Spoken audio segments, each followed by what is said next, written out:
بر صغیر نے اپنی تاریخ میں مہاراجہ رنجیت سنگھ سے زیادہ ظالم و جابر حکمران نہیں دیکھا۔ مہاراجہ رنجیت سنگھ نے ظلم و بربریت کی وہ داستانیں رقم کی جو کہ دنیا بھر کے کسی بادشاہ نے اس کا 50% بھی نہیں کیا۔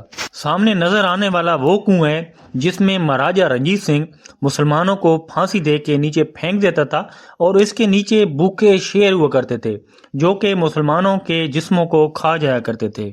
یہاں پہ پھانسی دیے جانے والے مسلمان باغی نہیں ہوا کرتے تھے، تو یہ مہاراجہ رنجیت سنگھ کی آہٹ دری تھی جہاں پہ وہ دربار لگایا کرتا تھا، اور جہاں پہ دربار لگا کے وہ سزائیں سناتا تھا اور اس کے بعد مسلمانوں کو پھانسی دی جاتی۔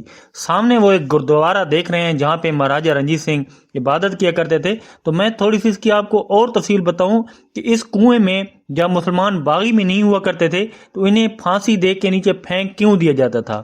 مسلمانوں کی عبادات پہ مکمل پابندی تھی۔ جو بھی مسلمان عبادت کرتا ہوا پکڑ جاتا تو مہاراجہ رنجیت سنگھ یہاں اسے بلواتے اور پھر پھانسی دے کے کنویں میں پھینکوا دیتے تھے۔ مسلمانوں کو اسلام ترک کرنے پہ مجبور کرنے کی غرض سے اس نے نیچے شیر چھوڑ رکھے تھے، یعنی کہ مسلمانوں میں یہ پھیلایا گیا تھا کہ جو مسلمان عبادت کرتا ہوا پکڑ جائے گا تو اسے یہ جیل تھی، یہاں پہ قید کر کے دوبارہ اسے پھانسی دی جائے گی اور اسے شیر کھا جائیں گے۔ حتیٰ کہ مسلمان گھر میں چھپ کے عبادت کرتے ہوئے بھی پائے جاتے تو انہوں بھی پکڑ کے یہاں لے جایا جاتا۔ تو مجھے اس وقت کا منظر یاد آ رہا ہے، اوپر دیکھیں یہ چیل کوے پھیرے ہیں، تو جب مسلمانوں کو نیچے مار کے پھینکا جاتا ہوگا تو اسی طرح اوپر چیل کوے پھرتے ہوں گے۔